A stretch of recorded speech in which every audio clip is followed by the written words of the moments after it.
demonstration. Yukon, good morning. I've got a great Beaver Creek train here. Take it away. Thank you, Tim. Well, howdy. Howdy. Darn good to have you all here in camp with us. I am Yukon Annie, and that's a nickname I got up in this country a long time ago. I started mining here in the interior of Alaska for gold, though, in 1978, and still at it a bit. It's a real pleasure to have you here in camp with us and give you some history and facts about this marvel of mechanical engineering Gold Dredge 8. Now, Tim and I are going to do our best to describe to you just how she works, and to do that, I'm going to turn it over to Tim. All right, so I want to point out the fact that these were bona fide ships. They were boats that would float.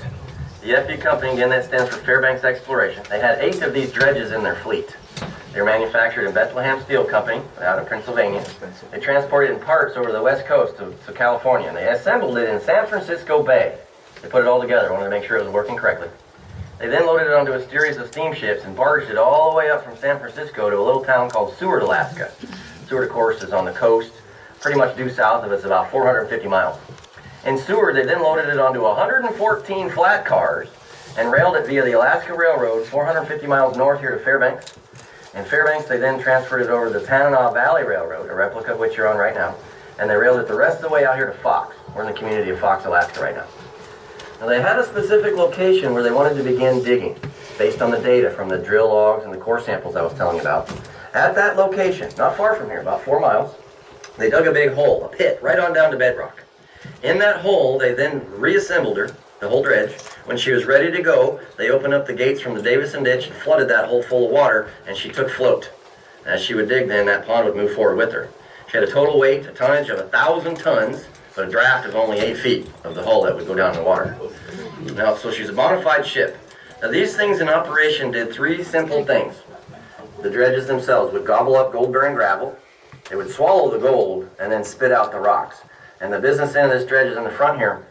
Yukon's going to point out to that big rectangular hunk of iron there. That's called the digging arm or the digging ladder, and it would be surrounded by what was called its bucket line.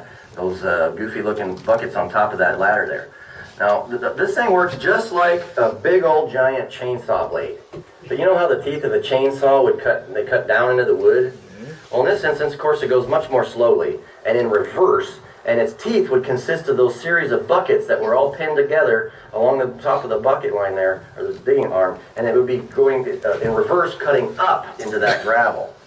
Now, there was a big industry of these dredges back then, folks. There was all kinds of makes and models and manufacturers of these things, and they would categorize dredges according to their bucket size.